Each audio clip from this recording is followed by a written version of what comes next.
Yeah, yeah. Hey guys. Yeah, it's a decent crowd, I guess. Hi, hi. Yeah, I'm able to see you. Okay, fair enough. And thank you so much, guys, for coming out in this on the Sunday morning. I know how tough it is. Like, I used to wake up around 12, so I know how tough it must be for you guys to come out of the beds. And right, so to talk, I mean, you would have already gone through my LinkedIn or, would have heard of me in some way. But let me give you a brief introduction for those who have not.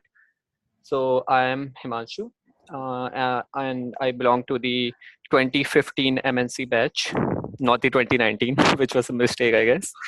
And right, so so after doing my BTech, I basically joined Visa and worked in the Visa data labs. And I was there for close to 3 years. So I was primarily in the platform engineering and analytics division over there. And right, so prior to that, like Visa did not used to have any office in India. So they opened up their Bangalore as one of the tech offices after Singapore and Foster City. So I was one of the few early employees per se over there. And during that time, I got a lot of exposure and opportunity to work into ML and AI as a field. And though I was given lots of roles and responsibilities, but I felt that like the big corporations, they have their own set of challenges. And that's when I decided to move forward and try to start something of my own. And after that, I essentially joined this startup accelerator program called Entrepreneur First, uh, which is a London-based deep tech startup accelerator. And I joined its Singapore chapter about 8 months back. And the interesting part about the accelerator is you don't necessarily need to have an idea before joining this. So I just joined as an individual to meet the other like-minded people who are already there. So probably I will briefly touch upon it later on. But the idea being that I found my co-founder there, a person from the FMCG background with over decades of experience. And that's when we decided to start AI Palette, the company that is now currently incubated under an Entrepreneur First and in Singapore. And right now we do the product concept generation for the FMCG industry. So I'll probably touch upon it later on, but that's more or less my background. Hello. Oh, hello. Yeah. Yeah, Okay. my So, voice is clear, right? yeah, voice is clear. Oh, So, Bhaiya, you initially started with data science field, right? Like in mhm. Visa, you were working as a data science engineer. So, what were the things that you really liked about it, and how did you prepare to enter in this field while you were in campus? Right. So I would split it up into two parts. So the first part is why did I like the data science field, and then and the second would be what did I do during my course of curriculum over at IIT Guwahati to get into this field.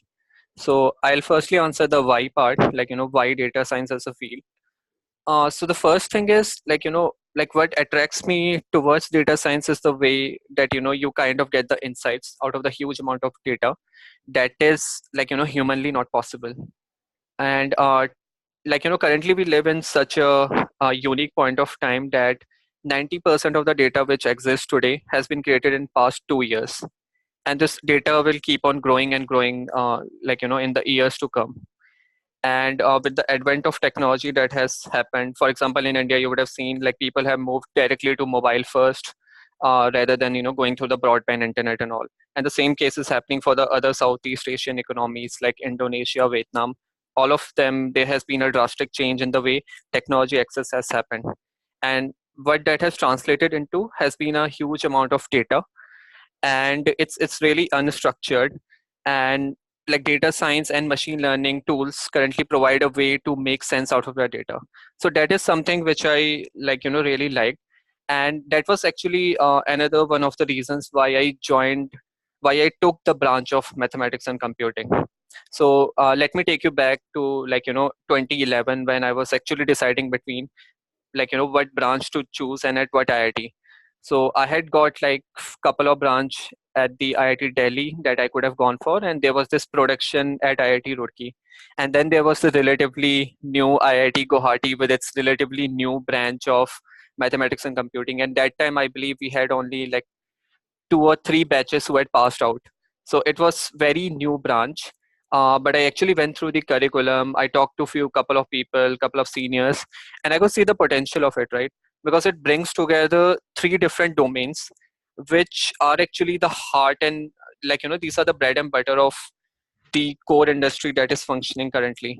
So it brings together the pure mathematics, which forms the basis for the data science, because you need to have that mathematical knowledge of how exactly these algorithms are working.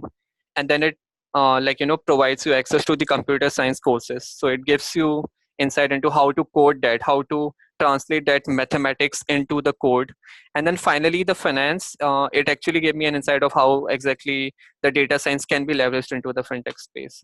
So I mean, like all of these 3 reasons gave me the impetus to join the mathematics and computing. And the I think the decision, if I see it in the hindsight, turned out to be really well. And now I'll come more to the how did I prepare for it? What all did I do to try to get into the data science field? So to be honest, guys, the time when we were there, the data science as a field wasn't what it is currently today, right? So I mean, there was of course the hype about it, there were research papers and everything, but it wasn't the next big thing. But I mean, if I look at it now in the last 7 years, it has grown drastically. I mean, there has been a complete transformation of this industry in the way the applications and everything have evolved. So during that time, I think the main thing which attracted me was the applied mathematics and how it could be used for the fintech space. So the curriculum, the courses that I took, the electives that I took, were in such a way that I tried to maintain a balance of all 3. So I went for the courses which had like the applied mathematics structure, the courses which would give me exposure to the coding part as well, and which would give me understanding of the fintech space as well, the finance courses. So I tried to balance it out, the when picking the courses. So that was, I think, one of the important things, because if at this stage, I know guys might be at crossroads of what exactly which field to take, right? Because there are like 3 different opportunity areas that you could essentially go into, or maybe an amalgamation of those. So for me, it was very clear from the beginning that I wanted to get into something which excites me. And I could see I was not made up for like a pure mathematics research point of view, but it was more like a applied mathematics point of thing that which attracted me. So essentially, I ended up taking the electives in such a way that they matched my areas of interest, and that's something that you guys also should start thinking about. And so that was one of the things. And the other thing which I did was taking up the internship, the relevant internship.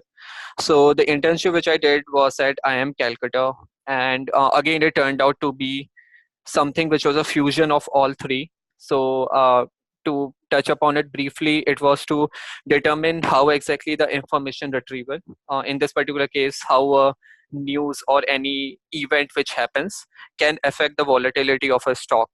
So let's say if a new trade law comes into existence between China and US, and let's say how it is going to impact the chip industry and in turn Apple company, for example. So how exactly it is going to impact the stock of Apple, right? So that was the kind of problem that I was working on during my internship, and that was something which I carried forward in my BTP as well. So so that was another way in which you guys can try to match and try to find that right internship. So for that, what I did is, I talked to my seniors and tried to see what all opportunity areas, what are the field in which I could reach out to professors. And they told me that considering your interest in these fields, you should probably try to reach out to these colleges and these professors. So I think the guidance from the seniors also came quite handy during that time, and that was the reason I landed up with the internship and then subsequently the choosing the BTech professor. So more or less, I think these were the factors which prompted me to go towards this field. Okay. Uh, yeah, like it's a personal question for me. Like I don't know how many people are curious about it, but like I checked it on LinkedIn that Al Palette deals with designing deep tech solutions for FMCG industry. So like, why did you decide Yep. to enter or maybe relate to this industry, FMCG firms, and not in other areas? Right, right. So yeah, I mean that's one of the question which even the investors ask me. So uh, I feel so one of the things which attracted me towards the FMCG is the way the industry is traditional currently. So like I come from a fintech background. I mean in Visa I was working on like different technologies, and I could see like fintech in general has much more advancements as compared to any other field, right? If or any other traditional industry. In this particular case, my co-founder, who is from the FMCG, so when I initially we brainstormed on the idea, we were jumping the ideas around. I could see that this industry sits on a lot of data. There's a huge amount of data if you talk about food, right? So food is one of the most talked about topics on not just social media, but the restaurant review sites, the forums, the blogs, the discussions, and everything, right? So it's something that people love to talk about. And there's a lot of data currently which exists today, but right now the FMCG companies, the way they have been doing the market research or trying to understand the consumers, it's very manual. And the way they do it is like for example, let me give you um, so like there was this product called Pepsi Atom that was released in India. So for that, what Pepsi did is they did like four consumer research studies in four different parts of India, because the taste palette differ across the four regions. So what they did is they talked to 50 to 100 consumers and tried to understand what flavor they should be launching next. And that study took them anywhere between close to 3 to 6 months to come up with the insights. And when they actually launched the product, it failed terribly, and it resulted in losses of some $10 million for the company. And this is just one of the very few examples, right? The 90% of the FMCG products that are launched today, most of them they don't even cross the first year of the shelf life. So they just die out, and then the company has to replace them altogether. So what I felt was that this is some field which could utilize my learnings in the data science in the fintech space, and I could use and transfer those learnings over this field. And that's where I decided to work on this particular field. And also there's this validation of the idea that you try to do when you are starting any startup, for example. So EF, the entrepreneur first, the accelerator, they essentially try to they push you to validate your idea. And since ours is like a B2B idea, so we need to go out to businesses and try to see how exactly whether this product will work or not, right? A solution is actually going to be able to solve their problems or not. And the way we do it is we don't necessarily go to them with a solution, we try to understand their problems. So we might ask them that so there's this book called Mom Test. I would definitely ask you guys to read it. So it's trying to understand the problems of your customer without explicitly telling them your solution.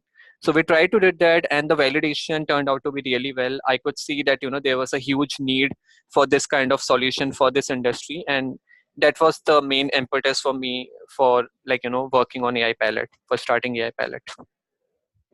Okay. So let's take some questions from the audience. Is there anyone who wants to ask something?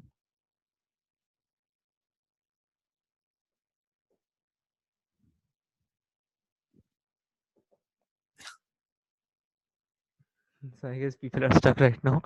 Uh, Yeah, no worries. so can you share your journey like till now? What has been like what it has been to be like run a startup on your own, and how it has been in the past 8 months, different from what was your work life in Visa? Right.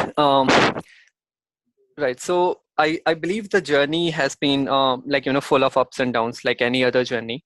And I believe there have been two distinct things which have stood out for me. So the first is the learning curve, which I take very seriously. That you can't really be complacent with whatever learnings that you're having at a particular career point of your time, right? So the learning curve for me has been really steep. So on Visa, I was working maybe on a particular feature in a limited scope, where I would be working with multiple stakeholders and then trying to come up and build something, right? But here in a startup, me being the CTO, I have to take care of everything top to bottom, right? So I have to take care of all the front end, back end. I need to interact with all of the teams. So it's a lot more responsibilities, and it gives you the kind of learnings that you would not really get by working in a, like, a comfortable job. So now that we are in startup, we always make fun of these like, the corporate companies, where we call them, okay, like, these are like 10 to 5, or like sarkari job and all, where you kind of like, like work within a very limited scope. And trust me guys, like, the big MNCs, they might look like a lucrative career opportunity for you, but in the end, the kind of learning that you're going to get by working in a startup will be a lot more, and will actually define your career path in the years to come. So, for example, I have friends who are currently working in Google and the other big companies, right, like Amazon and all. So, and they get like paid a lot. But the kind of technologies that they are working on, and like, so they are working on very archaic technologies which are in the backend part of it, which is something which is going to be there. And if you like that thing, that's good for you. But if you really want to work on the field which are really emerging with every second, the technology is really changing up and evolving, then I would say that, try for something like a opportunity in data science or in machine learning. And I think the startups will definitely give you that exposure, because there you are the, like, the stakeholder of many things, right? So you get to work on it from many different pieces at a single time, so you understand the whole picture in a better way. And moreover, since you are closer to the customers, so uh, sorry guys, uh, yeah, sorry for that. Right. So I was saying is that, like, you get to work on multiple things at a particular point of time. So the kind of learnings that you get by working in a startup are a lot more. So if given an opportunity, like, in hindsight to me, of working in a startup and going for visa, I would have, yeah, sorry, one second. Yeah, so I would have definitely gone for a, like, a startup, which would have given me much more exposure to the AI and ML. And the second thing for me is, like, I like to work on something which, like, challenges me. So at any point of time, you can't really be complacent with the kind of like work that you are getting. And trust me guys, like, in the beginning you might be very enthusiastic when you join a new company, but over time you might, like, start to slog around, and start to get relaxed and become comfortable in that cocoon of, like, the work. So my advice to you guys would be, try to do something new, try to pick up on new things. And the most important piece is, like, pick a good circle. So uh, and I think this goes the same in the college, during the college time as well, that the kind of circle that you pick is what is going to define you. For me, I was lucky enough that, I got a really good circle, the kind of people, like, who really motivated me, and from whom I could actually learn more, right? So that kind of gave me a very, like, good understanding. And most of them were from computer science, so I could easily relate to them, and like what the kind of work that they were doing, I could relate to it much more. And the same thing goes when I was at visa as well. So I was constantly in touch with the people from the other IITs, the people who were really, like filing patents and filing trade secrets and all. And that also kind of gave me an impetus to, start working towards those things. So it's really important that you choose the right, like, people that you surround yourself with, in order to have that steep learning curve. Okay, so Bhaiya, like apparently there are 2 or 3 people in the crowd right now who are interested in research, right? Mhm. So a lot of people want to ask that since you're talking more about the Uh-huh. industry related work related to data science, so how can someone pursue a career in data science research, and what is actually the difference between both research and academia in this field? Sorry, research and industry in this field. Sorry. Right. So, I mean, to be honest, guys, like, on the research front, I won't have like much idea, like whatever limited experience I have, I can share that. On the industrial side, of course, I can talk more about it. So, coming to the research part of it, I think the data science community has grown really strong. There have been lots and lots of open source initiatives that have been carried out. And I mean, like, you guys can start contributing now to these open source communities. So if you are really interested to work on it, just Google it up. You will find lots and lots of open source technologies that you can start working on right now, and you can start contributing back to the community. And that can be a very highlight of your CV as well, that you can then use for the prospective employers. So that would be one thing. And if you want to pursue like a PhD and MS, then probably there might be other seniors who might be able to help you. There are few in our batch whom I know are like pursuing the AI or the ML PhDs and MS. Now talking more about the the industrial ML application. So that's really different because the way the things move in industry is much more faster and agile as compared to how they move in a research. So in a typical research or PhD, you would get like one single topic that you have to keep on perfecting over the period of five years, right? But in the industrial experience, in the industrial environment, you really need to move fast. So to talk more on the so one of the work which I did that was filed as a trade secret was a predictive model that was to predict so basically Visa has this big data lake. So it's Hadoop. So Hadoop, as you would know, it's a big data system, storage system with lots of infrastructure around it. So like the model that we built, it was essentially to predict the various services that run on top of Hadoop, how to allocate the resources to them based on the seasonality. So there are different services like Apple Pay, Samsung Pay, and Visa Checkout that run on top of the Hadoop. And during the season, as you would know, the number of transactions are going to go up, right? So for example, the Black Friday shopping is one of the major events, Thanksgiving is another one. So during that time, the kind of pressure and load that would be there on these services would be huge. And then there are different factors which impact this. So what I did was to build like a predictive model that could take all these into account based on the historical data, and then try to appropriately assign the resources. And we had to do this, trust me guys, in 3 months, right? So and it was very quick faced and agile as compared to had we done it in a research. So we do it in form of sprints. Probably you guys will know once you join the companies. So we had to it's like a lean approach that you take, that you basically build like a MVP, and then you keep on perfecting it over time. So you build like individual blocks, and then you try to connect them. So I think that was that's one of the differences which I felt, because I did like a research internship during my third year, and the way it worked at Visa was really really different. Right, so that is something that you guys should be aware of. And I think if you guys are active on Kaggle or other ML platforms that are out there, Medium is another one source where you can find lots of articles which many prominent ML people are writing. And Quora is again another great source. So probably you can start reading up on this, actively joining the discussions where these things happen.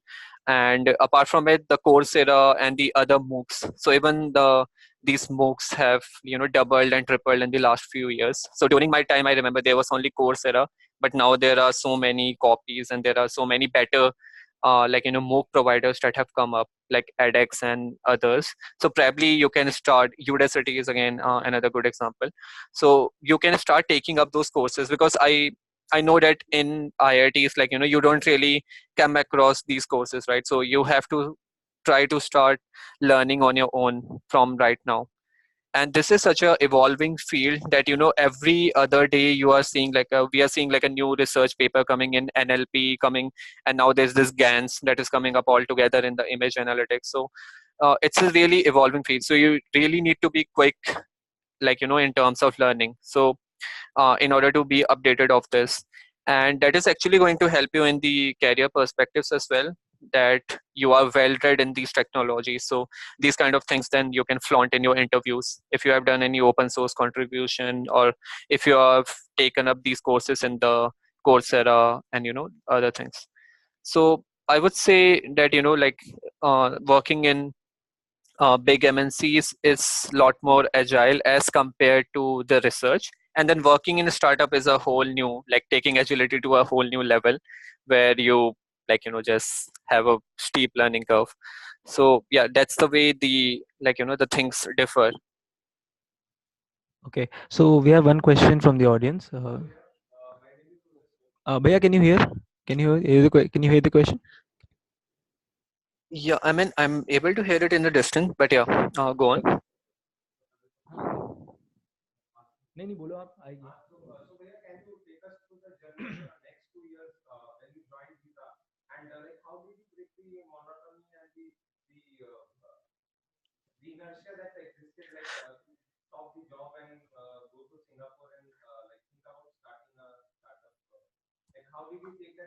Dude, Okay, Bhaiya, dude, so you the might need question, to repeat that. yeah, Yeah, Bhaiya, yeah. so the question is that that he's asking that like how did you remove the inertia when you were in visa and went on to founding a startup in Singapore?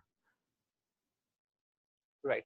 Yeah, that's a really good question. And right, so I was mentioning this part about the like how you tend to become complacent when you are working in big MNCs. So so one of the things which played a really major role is that I keep on doing things which challenge me, right?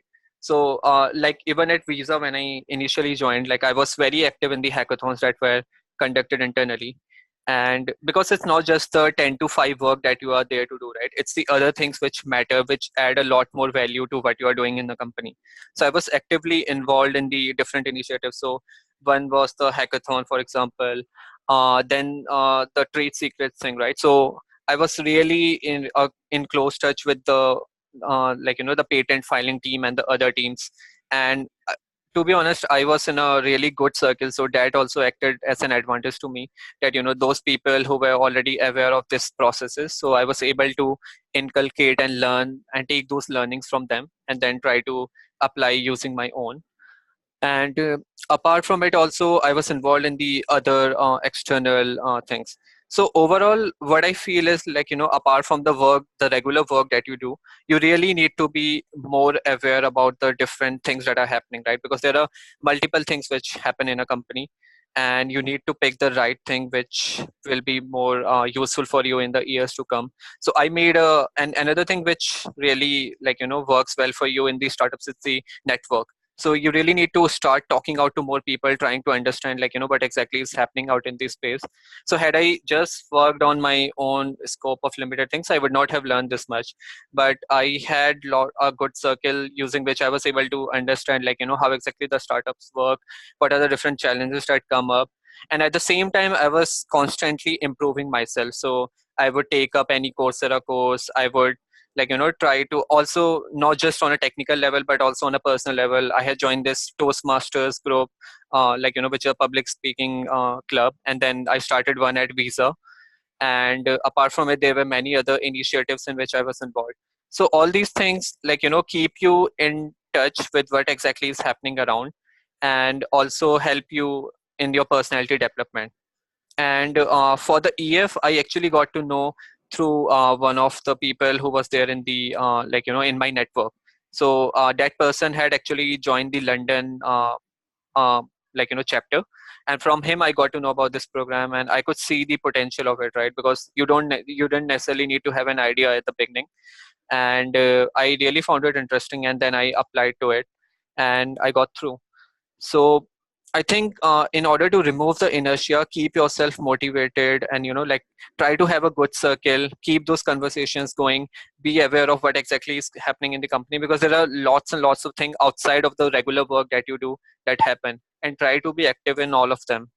Because in that way you will build a much larger circle, you will be more aware about what's exactly happening, and then at the right time you can make the choice of going for the next big challenging thing that comes along the way. So in this particular case, after the the 3 years, I had started realizing after the end of the second year that the kind of work that now I was getting was becoming a little bit monotonous. And by talking to the other friends who were out there in these startups, I could see how steep the learning curve was. And then through the network I got to know about this entrepreneur first, and then I decided to apply for it. So it's the combination of all these factors which work not in isolation but in combination. So you really need to be more aware, I would say, when you are working in a company. Okay. So But did I yeah, like answer your question? yeah, yeah. Okay. So yeah, like there are so many programs also right now running in India. So many like in such a high Yeah. investment coming from multiple countries in India True. also. True. So why a startup in True. Singapore when you could have opened it in India? I mean, any reason Right. behind? Right. Right. So one of the reasons was that the startup accelerator, the that I applied for. So the closest office that they had was Singapore, and they assigned me to it. So I had originally applied for the London, but they allotted me the Singapore one, and now they have opened up one in Bangalore as well, by the way. So that was one reason. The second reason why Singapore was because at that time I was more interested in the fintech space, and Singapore is like one of those countries which is a fintech hub. So there are lots and lots of startup. There's a huge and big and vibrant community of fintech enthusiasts that is there. And even during the course of joining the Entrepreneur First, I came across those, and now have a really good network in this part of the hemisphere. And apart from it, the Singapore government, so the accelerator program that I was part of, they work closely with the Singapore government. So there's this something called SG Innovate. So they are the Singapore government investment arm, and they are closely related and allianced with the Entrepreneur First. So because of that, the visa and the other issues, the funding, so they also provide like a pre-seed investment in us. So those are the kind of benefits that I was getting by applying for the Singapore chapter that probably I would not have got had I applied for an Indian one. And that seemed like a good choice for me at that particular point of time. Okay. So is there any question that someone wants to ask? Yeah.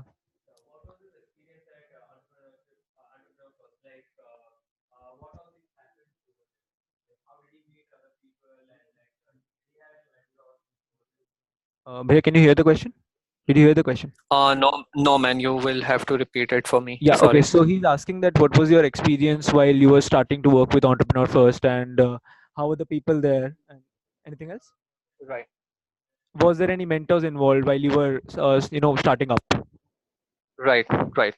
Right. So, for the that's a good question. So, for the Entrepreneur First, so firstly, as I will briefly touch upon it, so how they function and how they are different from the other startup accelerators is that you don't necessarily need to have an idea before joining the program, before joining the cohort. So what they do is they select a set of individuals, say 100, and then they would bring them together and then try to form the teams within them. So the way they select these people is also very unique. So they divide the people into three different categories. So firstly, it's the domain edge.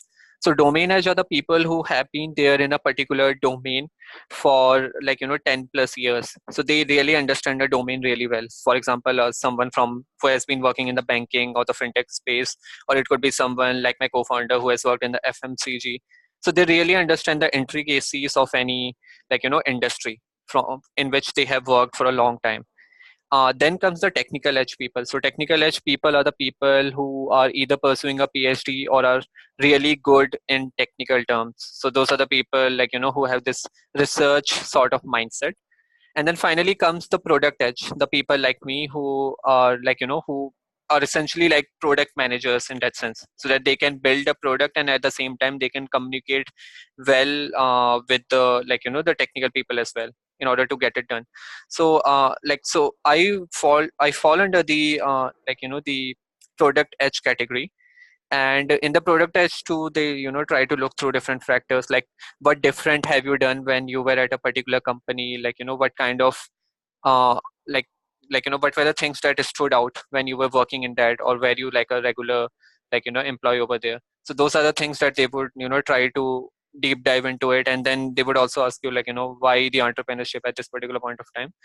So this is how the they select the individuals. So once they select the individuals, then they bring them together, and that's when you start reaching out to the the people.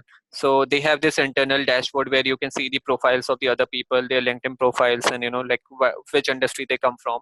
And then you can start reaching out to them. You can set up the meetings and all. And during that course of time, so EF has this really good vision of, like, bringing together people from two different domains who would not have met otherwise. So for example, in my case, my co-founder, who is from the FMCG, which is a very traditional industry, right? So he would not have met any technical person in his network, because the network in which he has currently will be more of the FMCG people around me. And same goes for me as well, right? So if I were to start a company of my own, the network I would have will be more of people who are around my age, or maybe a little bit who are into fintech, but not someone who will be from FMCG. So in this way, like, they bring together people from two different domains, and then they can try to see how to use their complementary skill set to solve a common problem. So I think EF does a really fabulous job at that. So like, apart from us, there are different, so they selected like 17 teams out of all the teams that formed of those 100 people. And all of them are in such a way that, the founders would not have really met the other person, like, had they just gone out and searched for a co-founder. So I think that's really the key USP of Entrepreneur First program. And my interactions has been like, so I talked with people from the marine industry, from the fintech space. So earlier during the program, I was pursuing out a problem in the payments space, trying to see how exactly to reduce the friction of payment which happens currently, especially when you travel to a different country. Like, how can you use the Paytm in Singapore, for example? So I was working on this interoperability of wallet problem. But then so, like, how exactly the EF works is, in the first 3 months you try to form a team, and then you try to do a quick validation of the problem. And the validation, like I earlier mentioned, in done in such a way that there's this like, test which they call the mom test. So mom test, essentially, it's a book. And the title comes from the fact that if you tell your idea to your mom, she will always say that she loves your idea, right? Because she likes you. She will never say that, like, this idea is bullshit and all. So, like, the same thing goes for the customers also. So if you tell to your customer that, okay, look, I'm selling you this product, will you buy it? They might always say yes. But later on, when you actually build the product, they might not always buy it. So the way to extract the information out of the customers is to understand their problem first. And that's where the mom test tells you how to do it. So you ask the questions in such a way that you never reveal your solution. You try to understand their problem, like, at what phase their problem is, have they looked for alternative solutions to that problem, how exactly they are trying to solve that problem, and all those details, right? And finally, once you have verified this with, let's say, 50 plus customers, then you understand that, okay, this is a really a hair on fire problem for them. And once you have narrowed it down, then you try to bring up your solution, and that's when you start working on the MVP. And during the course of this journey, the EF really supports you well. So they have got their mentors. You will be assigned like a check-in person. So you will have this check-ins, which is essentially like every week you will be talking to the EF mentors, who will ask you about your progress updates, and then tell you what steps you should be taking next. So it's a really, like, monitored program where you get the max value out of these people. And even after, once your idea is selected, after 3 months, which it happens, so they have something called investment committee. So they decide that, which ideas they want to invest in, the pre-seed investment, in which companies they want to do. So once that is done, so after that, for the next 3 months, it's about the launch phase. So in the launch phase, how exactly the EF helps is, so firstly they assign like a VP. So VP is someone like a venture partner who has been there in the industry for quite a long time, especially in the, like, the VC industry. So EF has got these four VCs who are really, like, superb with their set of advices that they bring in. And they will really help you in shaping up your product, right? So they will help you out in your go to market strategy. They will help you out in, like, how should you price your product, what should be the market sizing, how to do it, and the financial projections and everything. So they help you out at each and every step. And then finally, at the end of the 3 months, so the total 6 months, there's this demo day. So at the demo day, what essentially you do is you pitch your product to a room full of investors. So EF brings together close to some 300 plus investors, all the major and the minor ones in the Singapore, into a single room, and that's where all of the companies who have graduated out of the EF program pitch. And then after that, it's the, the usual stuff. You start talking out to investors. So right now we are in the same phase, we are right now fundraising for the seed round. And so far, I think the EF has helped us really well. We would not have got those contacts of investors, which EF, through EF we were able to. And so far, it's been going really well. So overall, I would say that, EF gives you that opportunity of, starting up your company in a very risk-free manner, as compared to if you had just started by quitting your job and trying to start something of your own. And that's the beauty about these startup accelerators, right? So they provide you like a risk-free way of trying out things. So yeah, that's more or less about EF. Okay. Bhaiya, like some people have this question that like most of the people are bored with the monotonous work that are there in organizations, as you said, but most people don't want to go for a startup because, as we all know, that most of the startups tend to fail. So how did you overcome this feeling? Are you getting the question? Right, right. So, what I would say is, see, even if the startup fails, it's more about the learnings that you learn which counts. So, for me, I'm not really sure. I don't know whether AI pilot is going to succeed or not, but it's the learning which I know that are definitely going to matter in the longer run. And if you now take a look at the way the big MNCs are now focusing, right? So even they have started, establishing that startups are the way to go. So many of the big companies, so for example, Visa itself, right? They work with a lot of startups for many of the, the internal project initiatives, because they have realized that, like in big MNCs, it's a lot of hierarchical challenges that come into place. You need to get through a lot of tons of approvals, and to make even a single change, it requires like a lot of time and, effort.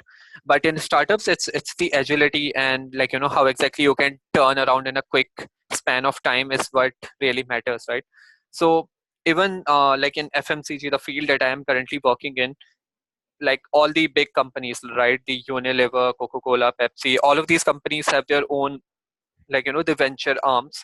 And apart from it, they are actively working with the startups trying to solve the problems, because they have realized that, internally they can't really solve it at the pace with which they move. So now coming back to the question of why I decided to do it, so for me it's more about the learning which mattered.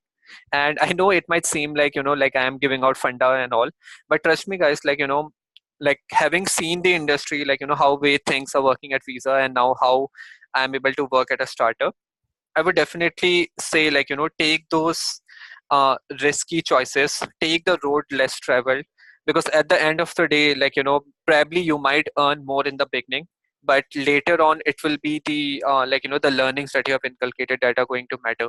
And even the big companies now are looking for candidates who have startup experience. So for example, the Visa Singapore, so I'm in really close relationship with these guys, and the one of the senior directors of the loyalty team, wanted me to get some good reference candidates for the Singapore visa, right? And he had this requirement, the specific requirement, that the people should have a startup experience, because now people have started realizing that, the the candidates who have worked in the startup environment are much more agile as compared to someone who has worked in a, a very comfortable or comes from a big MNC. So that's how the mindset is changing, and this mindset will keep on evolving with time. So if you are getting an opportunity, do your, SWOT analysis and everything, and then finally see, which career path is going to suit you guys. Okay, great. So any more questions? Anyone? Yeah, there's one more question. Yeah.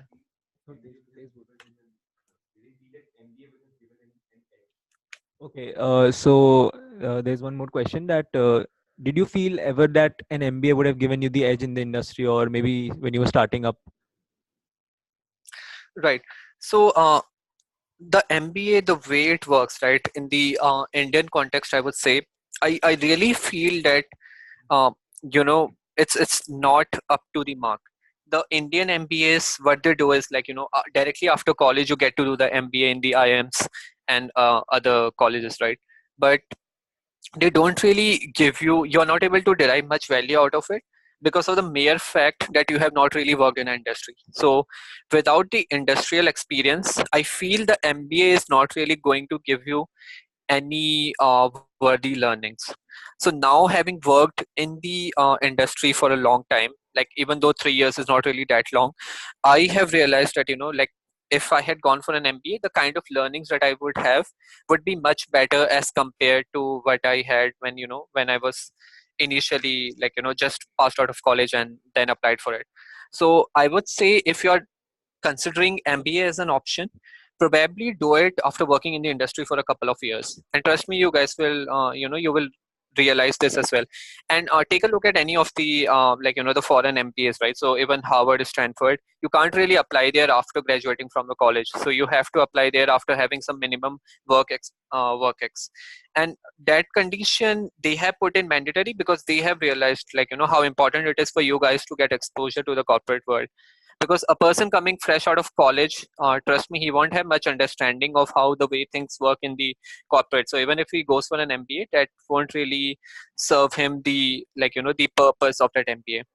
And now coming back to, for me, so the way I see it, I really did not think of MBA as a, like, a career perspective directly after the graduation, because of the fact which I told you guys, that, I don't really believe in MBA directly after graduation. Maybe a couple of years after working in the industry, yes.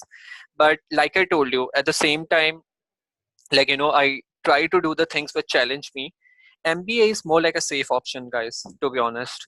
Like, MBA, because, after an MBA you are definitely going to get a secure job, right? So it's not really a risk, like, a risky option per se.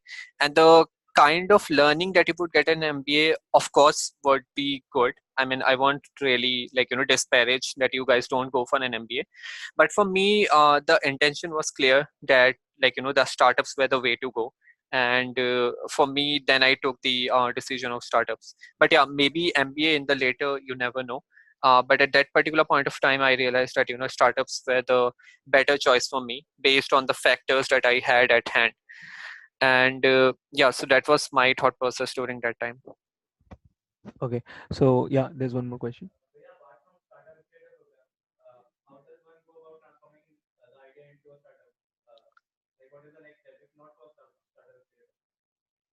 Okay, where did you hear the question? No, man, you will have to repeat it for me. Sorry. Okay, so he's asking that like if someone is not involved with the startup accelerator program, so how can one go from transforming an idea into a startup? Right. So yeah, very, very good question. And it will be tough, man, to be honest. Like, even with accelerators, we have been facing challenges, right? Even by being with such a reputed accelerator, you still feel challenges because it's not a very easy road per se, right? Because it's the road which very less people travel.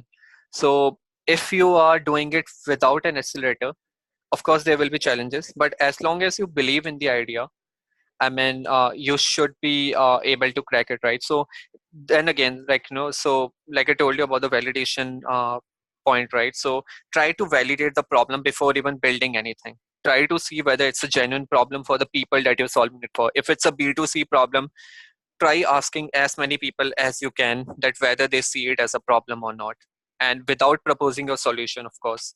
And then only you try to go for the solution. And if you feel that, okay, like, 9 out of every 10 people that you're talking to, they have this problem, that's when you try to, like, build up a solution and then try to make it work.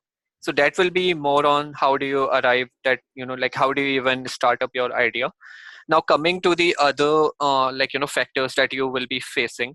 So the first thing that you will be, like, the first issue that you might be facing is how do you really, like, get the money to keep things running, right? Because it's not a one man army that you can, like, build everything, right? So you would need someone for the marketing, you might need someone for the technical development, you might need someone for the business side development of it. So that's where, like, you will have to make the choice that whether you want to bootstrap at such an early point of career. If you believe in the idea, then maybe yes. But if you don't, if you feel that, okay, probably a couple of years after I have some savings and I want to try it out, then maybe that could be another option. Or if you believe that, okay, joining a startup accelerator would provide you that, the safety net, then probably go for that option.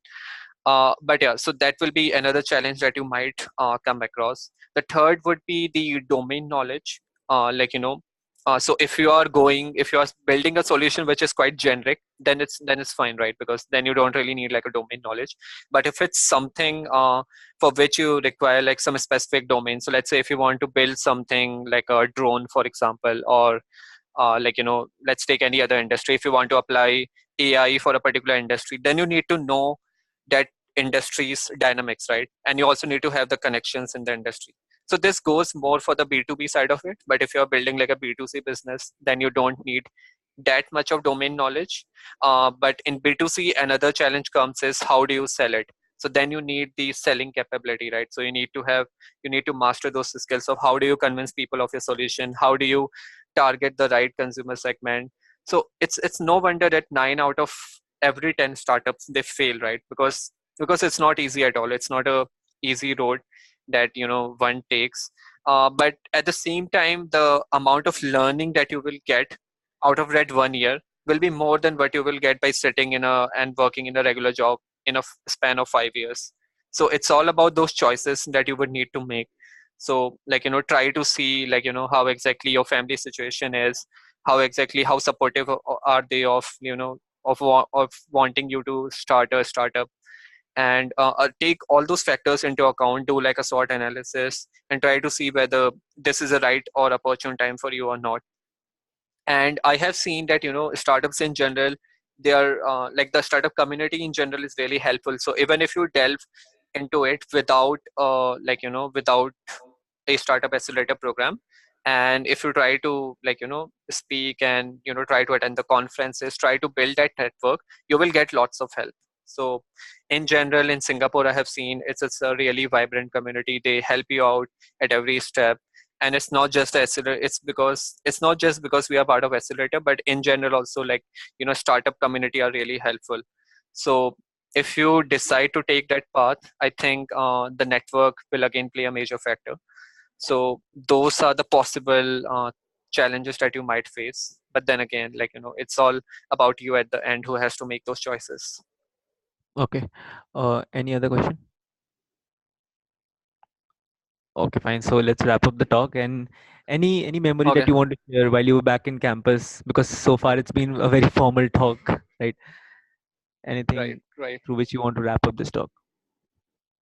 Um, right. So, I mean, I don't have memory as such, but what I would say is, looking at it hindsight, what I feel is the things which I could have done differently. So one of the things which I feel I could have done differently is getting involved more into the the personality development side of the thing. So for example, maybe try joining cultures or techniques, try to work out in those events. So later on, in the third and fourth years, I was actively involved in the quiz club, and that actually helped me a lot in terms of the personality development.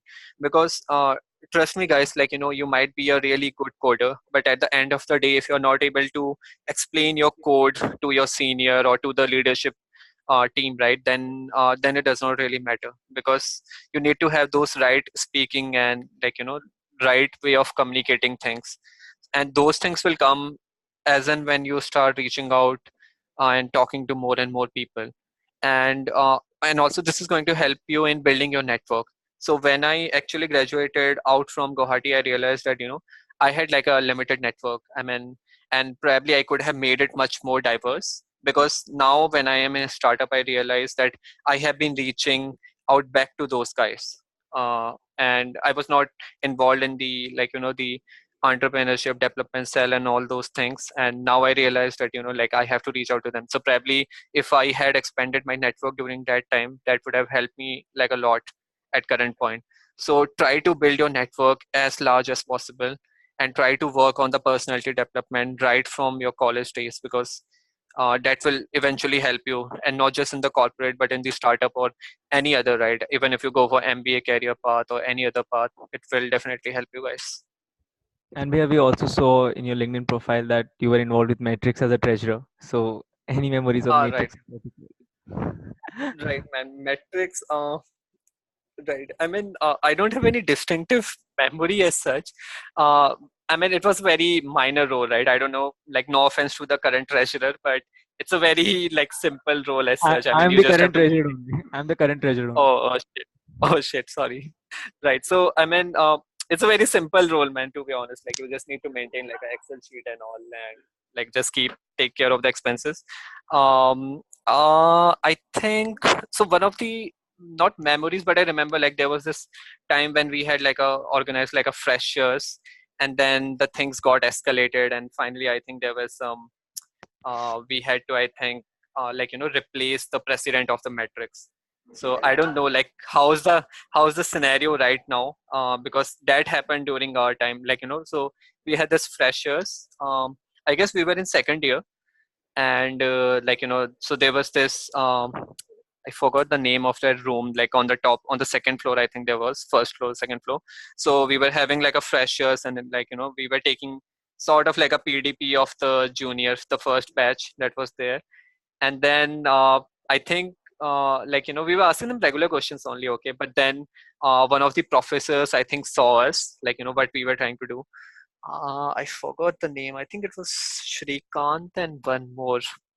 I forgot the name though. And like, so they saw us like, taking like a PDP session and they were like, what the hell you guys are doing? Even though it was like a very friendly session, okay? We were just asking them question related to like, boyfriend, girlfriend and all that. But I don't know like what triggered them. And then the things got escalated. So yeah, I remember in like, so during that time, one funny thing had happened that so all of us when like we got caught more or less so it was the whole batch of 2015 so all of us were got caught and were asked that okay like what exactly is this explain this why you guys were taking the PDP and all and then we had our own code so we decided to talk amongst ourselves and said that okay like all of us in unison are going to say that we were just talking friendly and we were not doing anything and all of us will go down to the HOD's room and then we will sign like a letter or something. We'll write them like a letter and we'll explain a situation. So all of us have decided this, okay. And now the funny thing is, okay, like so once we started going down, so once by the time we got down, so they were just like, and then we had actually gathered outside the HOD's room, right? And after that, like everyone was saying, okay, let's go inside, let's go inside. So it was just the two or three of us who were left everybody else escaped and it was just like two three including me who were just stuck there and the other people they just ran off okay so and I don't know and then like HOD was looking at us like you guys are responsible I don't see any other you were the people who were planning it and all and that turned out to be really crazy but somehow I was able to like convince them that okay like it was a regular PDP session but that resulted in the like the demotion or whatever you call it of the president during that time. But yeah, it was one crazy memory, man. Like seriously. So I would say, like never trust your friends. That's the lesson I would give you. Like always try to be on the back side of it, especially when the things escalate, because you never know people are going to leave you. So yeah, that was one of the memories. Okay, Bhaiya. So thank you for this session, and I Yeah, hope everyone has enjoyed who's there. So yep, yeah, yep, that's it from my side. yep. My pleasure, man. Okay, Yeah, thank yeah, you, Bhaiya. my pleasure, guys. Yeah, take care, guys. Take care. Bye bye.